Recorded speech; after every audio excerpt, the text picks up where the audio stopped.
Saya lupa di sini nih saya duduk. Ini saya kasih kesaksian. Tidak ada orang satupun. Lu nggak pernah tahu kan? Tuhan itu tidak sebatas agama. God is beyond. Agama itu tidak cukup untuk menampung besarnya Tuhan. Buat saya, kamu tidak akan ada orang yang berani pandang enteng kamu. Jadi kalau ada orang udah bicara sama kamu, kalau dia tantang sama kamu, kamu sudah mengalah. Kau datang cari dia. Ini saya ngomong benar-benar. Tapi bukan dengan kekerasan, Denny. Salam saudara-saudara, berjumpa kembali bersama dengan saya di channel ini. Bagaimana kabar kita semua? Kiranya kabar kita selalu baik-baik saja. Amin. Saudara, berikut kita akan menonton cuplikan kesaksian dari seorang Denny Sumargo yang saat ini sedang trending. Seorang konten kreator.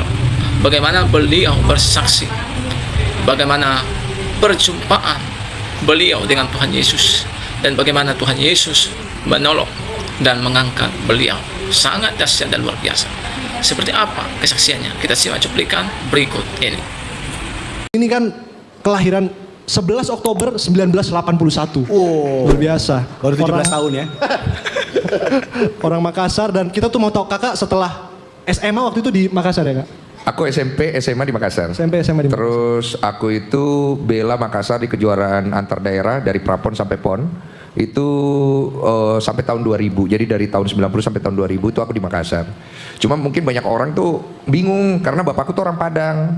Bapakku orang Padang, mamaku itu ibunya orang Makassar asli, orang Jeneponto. Terus suaminya nenekku ya, berarti ibu dari mamaku itu orang China, dari Tiongkok. Daratan. Oh, jadi dia menyeberang ke Indonesia gitu, terus mereka nikah gitu. Jadi campuran sih sebenarnya. Campuran ya. Kakak kan dulunya seorang atlet, akhirnya menjadi seorang presenter, akhirnya juga sekarang dikenal menjadi seorang content creator. Nah, itu bagaimana tuh jalannya seperti itu, dan siapa tahu suatu saat akan menjadi pendeta seperti Pastor Gideon. Kita bilang amin dulu dong. Yang setuju sama-sama katakan. Gue gak berani aminin gue. Karena menurut aku pekerjaan paling berat salah satunya di dunia itu jadi pendeta. Dia bikin salah dikit selesai hidupnya. Iya, dan saya gak mau merisikokan masa depan saya untuk hal itu. Karena jadi orang benar itu di mata orang itu buat saya bukan pilihan, buat saya ya. That's good. Tapi saya tidak menyalahkan atau kemudian berkeberatan ketika itu menjadi pilihan orang. Karena setiap orang punya jalan ya. Seperti bagaimana aku menjalani hidupku dari kecil, di mana saya juga terlontar-lantu. Karena saya, saya ini kan posisinya itu broke home. Jadi mama saya tidak punya perekonomian cukup, maka dia harus nitipkan saya ke rumah-rumah orang, sanak saudara atau mungkin temannya, sembari dia bekerja. Saya bahkan di dalam kandungan sudah mau digugurkan sama mama saya, bahkan sudah sih, kayak dia udah minum obat katanya. Itu dia cerita sendiri, jadi aku bisa sharing ya. Terus kemudian ada suara Tuhan katanya, saya nggak tahu ini dia ngarang apa bener ya. Ini mas saya apa adanya aja ya. Waktu saya dengar ceritanya, jangan, anak ini akan jadi orang besar. Amin. Memang agak tinggi sih sekarang ya, agak tinggi memang, dan bajunya agak besar, itu saya setuju ya. Oh, besar badannya. Iya, besar badannya. Kalau besar yang lain saya juga kurang setuju sih sebenarnya. Kalau nyali boleh lah, agak besar di situ ya kalau nyali ya. Terus akhirnya saya dititip di panti asuhan. Setelah saya tumbuh itu, saya itu tidak terlalu mengenal banyak hal karena tidak punya keluarga utuh kan. Jadi saya mencari tahu kehidupan itu sendiri. Akhirnya saya tuh sebenarnya kalau ditanya, saya tuh nggak terlalu percaya Tuhan saya. Karena menurut saya kalau kita kenapa-napa juga Tuhan nggak tanggung bro. Ini realistis loh pemikiranku ya. Waktu itu aku berpikir, gua jatuh, gua dihukum di kamar mandi, gua pernah diusir, gua tinggal di jalanan, gua kelaparan. Kan yang menderita gua. Kenapa gua harus kan? Itu kan realistis ya, berpikirku ya. Dah, sering waktu jalan, saya akhirnya mengejar karir, jadilah pebasket. Pebasket sombong ya? Belum ya? Waktu itu masih rendah hati. Oh, masih rendah hati. Terus abis itu aku wakilin Makassar. Akhirnya gara-gara itu aku dilirik main di liga utama kita nih, liga profesional nomor 1 di Indonesia, IBL.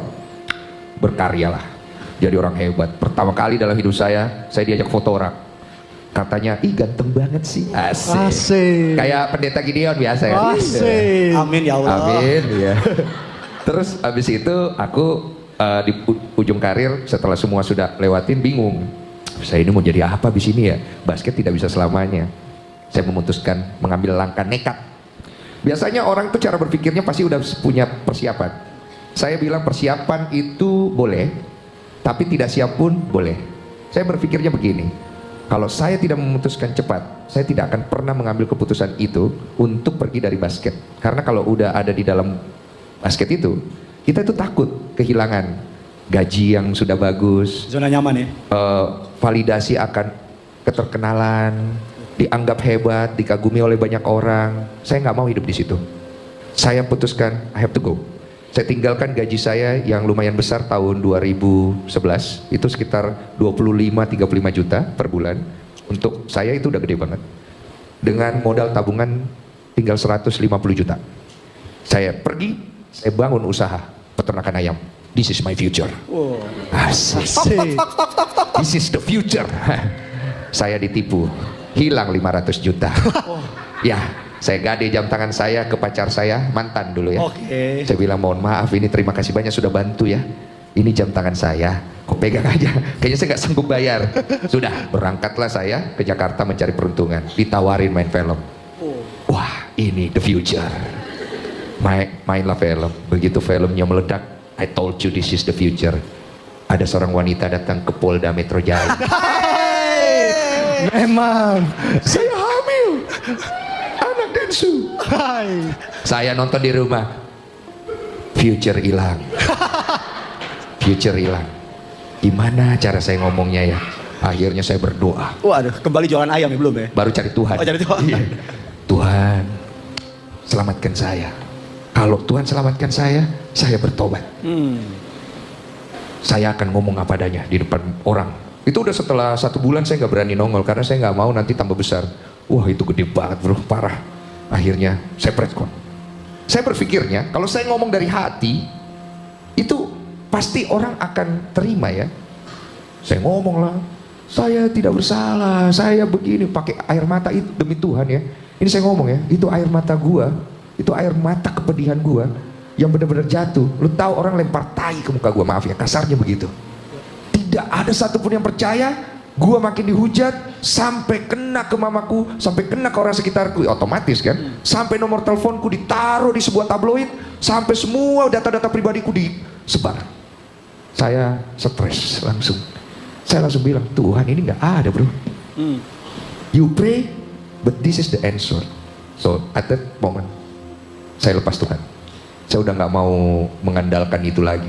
So saya pikir waktu itu saya mau pergi kerja di kapal pesiar, jadi waiters. Karena saya mau memulai hidup baru. Saya udah melepaskan semua masa depan saya di Indonesia. Tiap hari saya main layangan di genteng. Kalau main, malam main karambol di depan. Bener bro, stres, tapi sok kuat. Kalau ditanya orang, bapak-bapak, mantap. Biasa ini bro. Waduh, gue ngapain? 7 tahun. Gue berusaha untuk bertahan. Tahu nggak apa yang membuat gue bertahan? Cuman janji gue sama diri gue, sama mama gue. Ma, saya tahu bagaimana mama berat. Dari mama hamil saya, sampai mama besarkan saya. Saya minta maaf. Karena bukan kemuliaan yang saya kembalikan. Tapi saya mencoret martabat itu. Sampai akhirnya, suatu ketika, ini nggak apa-apa, nggak panjang ya? Gak apa-apa ya? Kita acaranya Kalau agak bete boleh pulang ya, silakan. Supaya saya akhiri juga, kita akhiri ya. Kita acaranya sampai besok pagi sih. Wow, iya. Oke, sampai di mana tadi saya? Iya, saya bilang, sampai ada satu kejadian, saya mau menikah dulu sama seorang wanita. Wanita itu, bro, gerejanya hampir kalau kita bilang setiap hari. Keluarganya, ini saya tell true story aja ya. Perayaan ekaristinya ibaratnya itu setiap hari di rumahnya. Saya orang berdosa lihat itu jatuh mentalku. Saya lihat aduh nggak pantas lagi. Tapi kok dia mau sama saya ya? Oke. Itulah kasih karunia bro ya. Datang lagi ke Tuhan. Tuhan, Denny anak nakal, suka main perempuan. Kali ini saya jalan yang benar. Saya tidak akan melanggar perintahmu pada saat saya dengan dia. Supaya kau berikan saya jalan yang bagus. Saya sangat mengagumi wanita ini. Jadi saya istilah kasarnya ini tidak mau ada hubungan-hubungan yang melanggar perintah Allah. Seumur hidup baru kali ini nih. Ya. Yang lain pelanggar semua perintah Allah. Gitu kan. Jalanlah awak 1 tahun. Wih, luar biasa. Berarti Tuhan berkati. Datang suatu hari dia. Saya pikir ngajak nikah. Saya sudah punya laki-laki lain dalam hidup saya. Sering terjadi di ibu Sering kota. terjadi. Sering terjadi. Terus gue diem aja. Ini yang salah di mana ya? Saya cross check sama teman saya. Ternyata dia itu kepengen disentuh sebenarnya. Itu serius. Dalam hati saya, ini kok dunia udah kebalik-balik begini ya? Stres gue bro. Mulai gila. Akhirnya satu malam itu saya stres banget. Saya tulis di tembok, pergi mencari Tuhan. Luar biasa, luar biasa. Itu. Dan lu tahu tempat pertama yang gue datang dari kejadian itu setelah malamnya kan, itu malam ya. Gue jalan, di kepala aku ini kayak bisa dengar banyak suara kayak orang gila gitu. Saya pikir saya udah gila saat itu. Udah gangguan psikologi. Tempat pertama yang saya datang besoknya, saya lupa di sini nih saya duduk.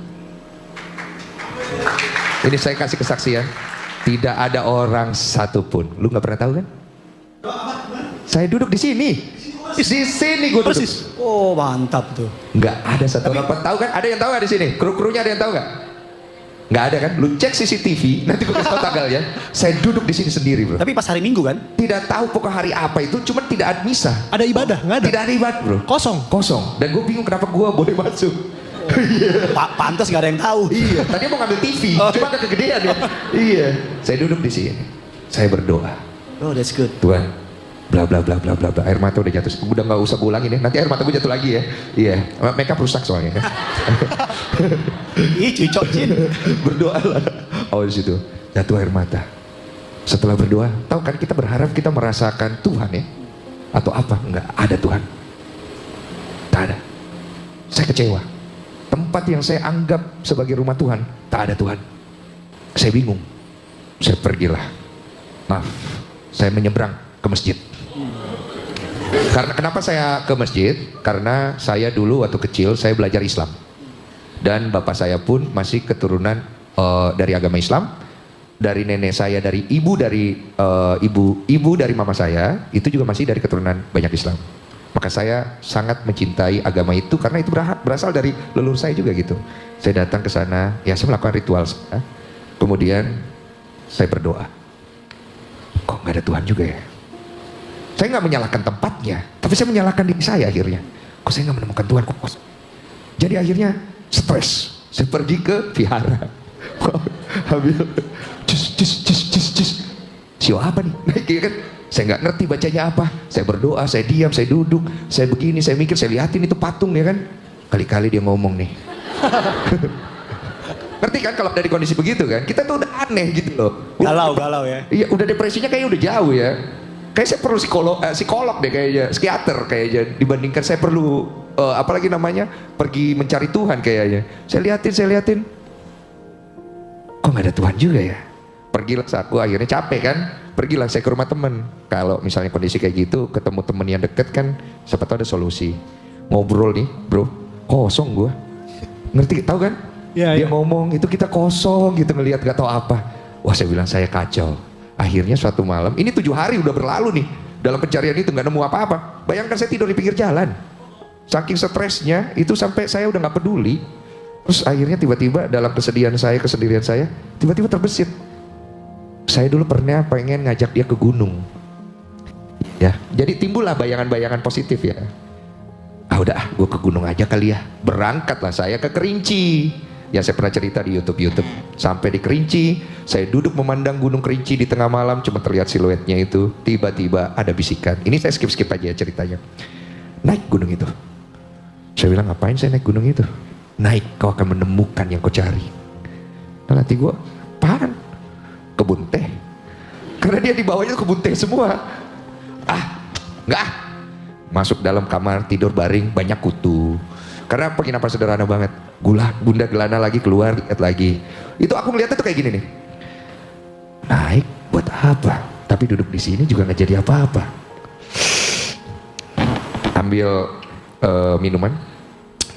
Saya ambil barang, seadanya. Kita jalan. Ada di Instagram saya, cari di 2018 kalau saya nggak salah. Ada di bawah. Saya bikin dokumentasi terakhir saya itu. Karena tau nggak kenapa gue bikin? Kenapa Kak? Gue nggak mau balik kalau gue nggak nemu jawabannya. Oke, good. Iya, karena gue tahu berangkat sendiri kemungkinan gue mati. Berangkat naik, jalan, minum, segala macam. Capek, Kerinci itu capek bro. Treknya gila, capek Gue banget. juga sering naik gunung sih. Tapi pernah ke Kerinci belum? Gunung Agung. Oh iya, saya Gunung Sahari dulu ya. Sampai di sana, Kalau Graven Immanuel. oh, beda ya gunungnya ya. Iya, Gunung Agung lebih ke toko buku ya. Sampai aku di pertengahan, kayaknya pos 1 aku udah lewatin. Itu saya udah mau drop karena jam 12 siang air saya udah habis. Mulai ngigo. Ngigo, saya ngomong, Tuhan kalau ada, Tuhan pasti tahu. Tuhan kalau ada kan Tuhan maha tahu. Berarti dia tahu kalau sekarang saya udah hausnya luar biasa. Berarti saya ini kan perlu minum, Tuhan tahu. Tiba-tiba jalan ada genangan air. Genangan air. Karena kita haus, kita pasti berusaha minum. Walaupun kotor, saya saring pakai kaos kaki. Saya minum lah. Ya, orang kondisi kayak begitu lo nggak akan mikir macam-macam. Terus habis itu saya jalan lagi. Kalau Tuhan tahu saya lapar, pasti Tuhan tahu dong. Tuh, ada bekas makanan. Kayaknya sisa pendaki ya. Walaupun sudah lauknya diambil semua, tapi nasinya masih ada berkuah dikit ya.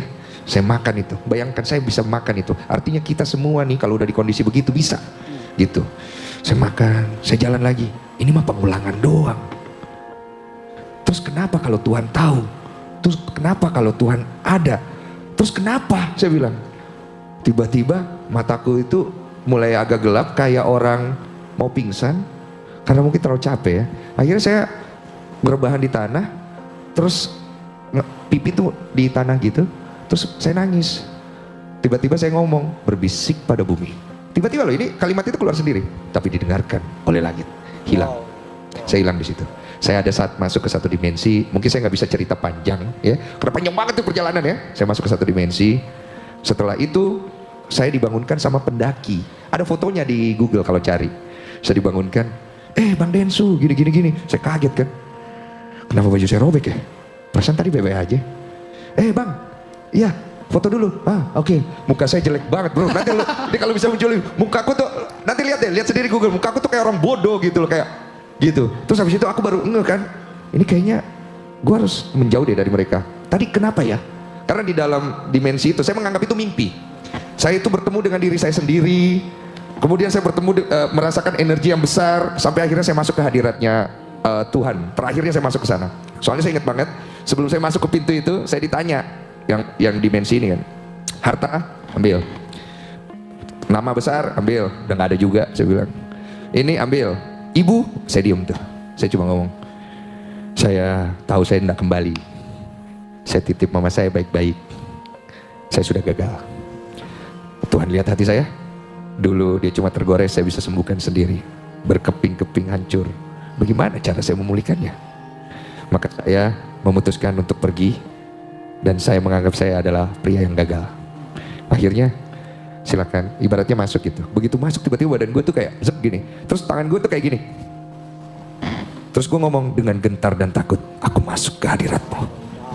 Di situ gue baru ketarik bangun gitu, gue kayak ngerasa mimpi ya gitu. Sampai akhirnya setelah pendaki itu menemukan gue turun tuh dengan keadaan robek-robek. Ternyata udah dicari gue sama Basarnas.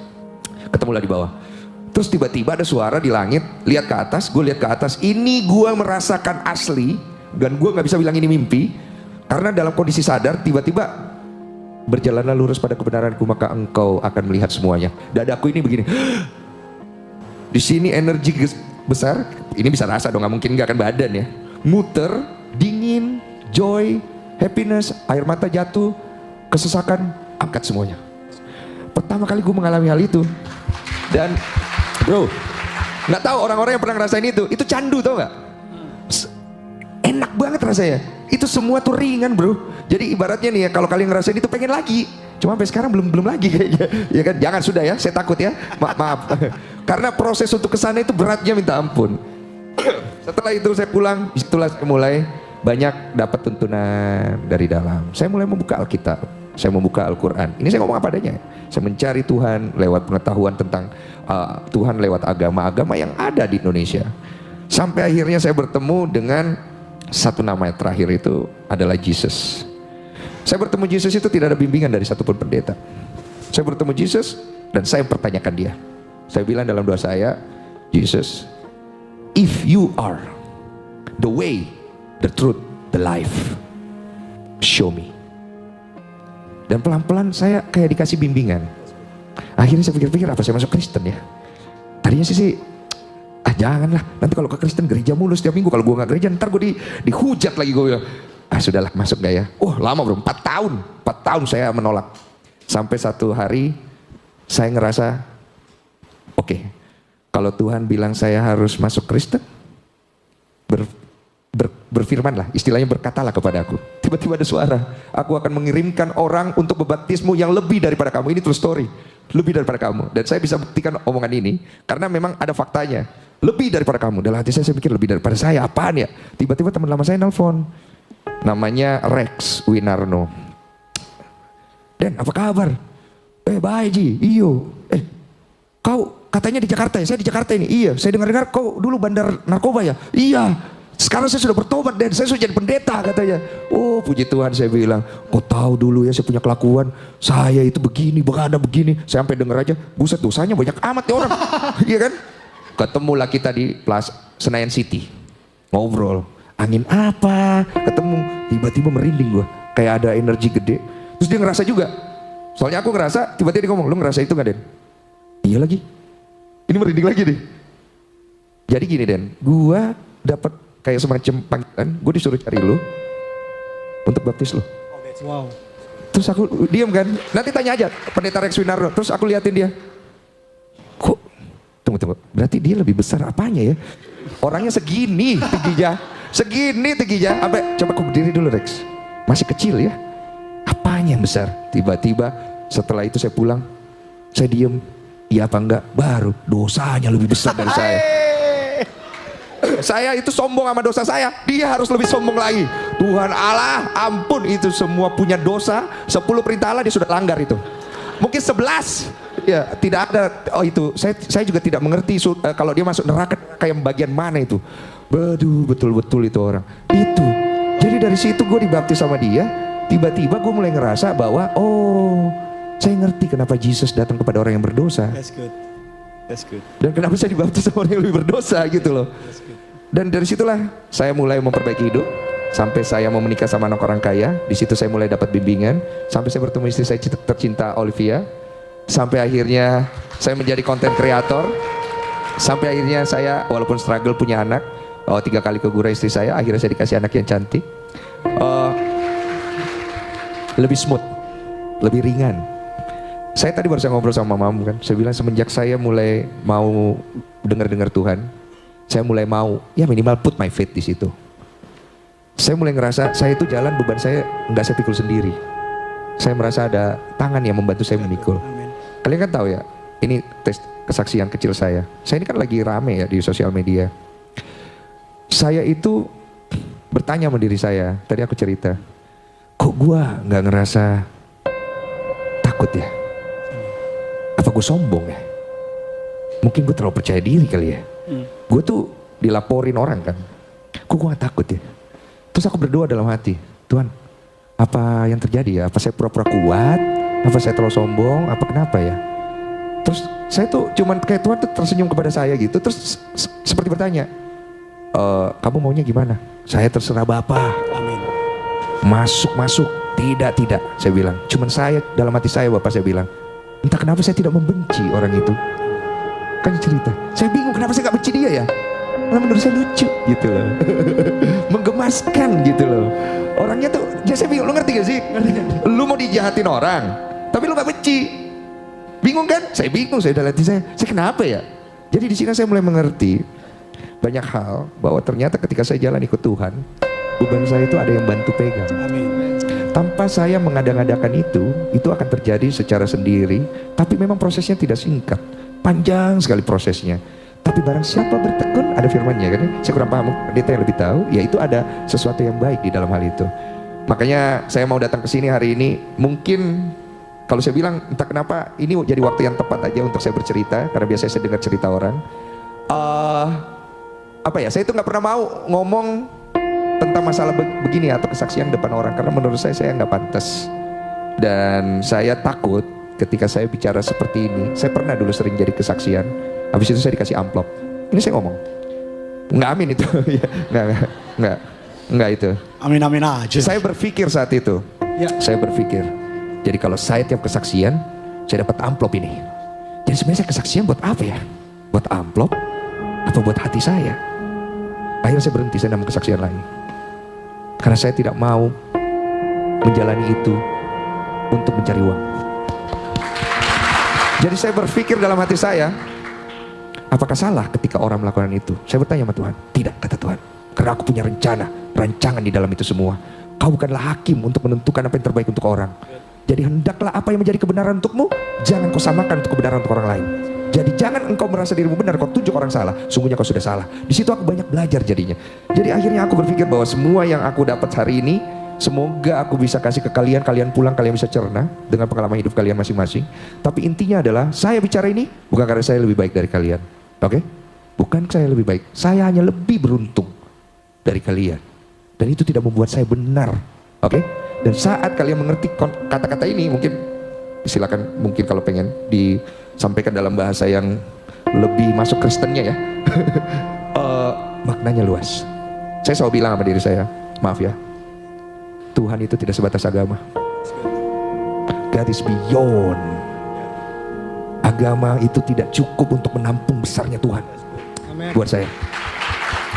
Oke? Oke? Dan tidak ada satu manusia pun di bumi ini, saya bersaksi, yang bisa menentukan kemana orang itu pergi setelah dia mati. Tidak ada. Nggak ada. Jadi selama kamu masih hidup, mau orang bilang seburuk apa kamu, mau keluargamu hina kamu, is not define who you are on the future. Yes, amen.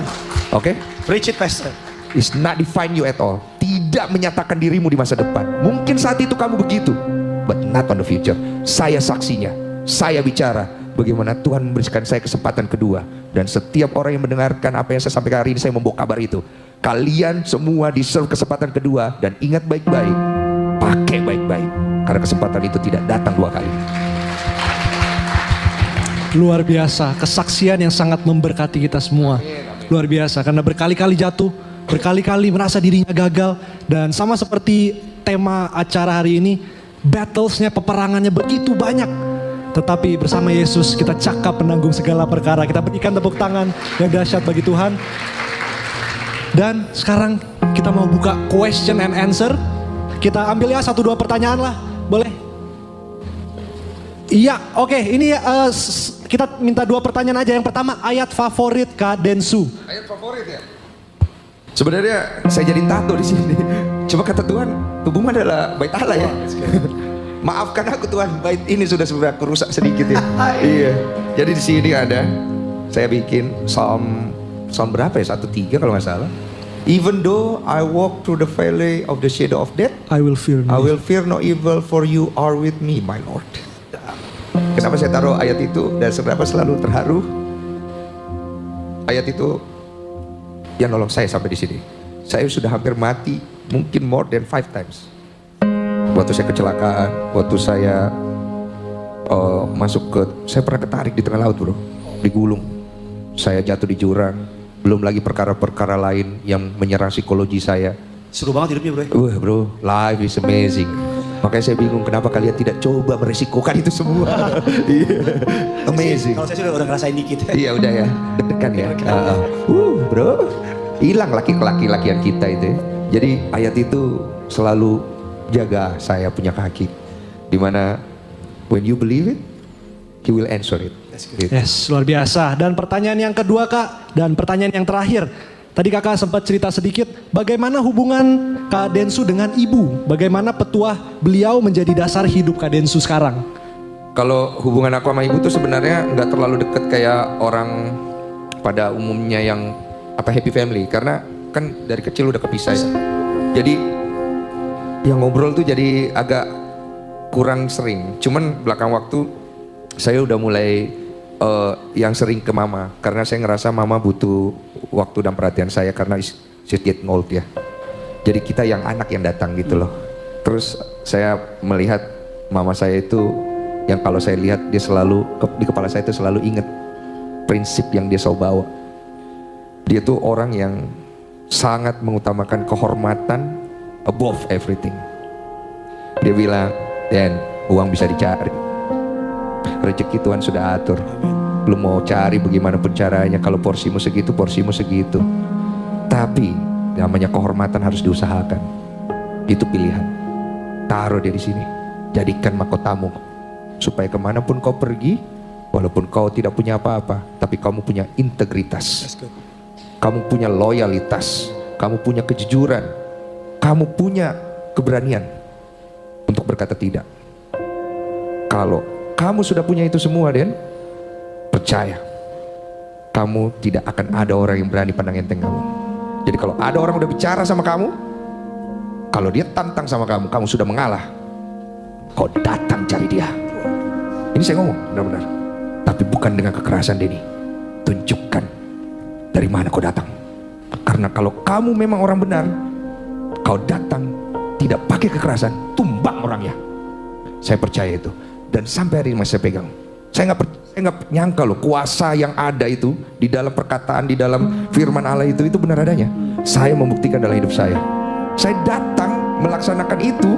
Saya berdoa sama Tuhan. Saya nggak ada dalam keadaan emosi, biasa aja. Yang saya bingung, kok kata orang keren banget ya? Jujur loh, saya nggak merasa itu keren. Yang saya lakukan itu saya lebih merasa kepada, ya udah ini harus saya lakukan supaya ini beres, sudah selesai sebulan gitu loh. Di situ saya mulai percaya bahwa apa yang Mama katakan, taruh kehormatan di atas. Kalau kita salah, kita mawas diri. Kalaupun kita benar, it's okay. Kalau kita maaf dan lain-lain.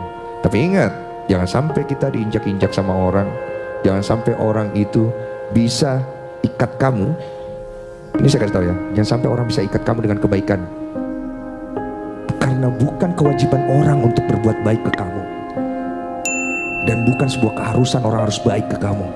Kamu akan sangat menyesal dan kecewa sampai matimu kalau kamu berharap orang baik ke kamu. Tapi kamu yang menjadi baik untuk orang itu. Definisinya begitu.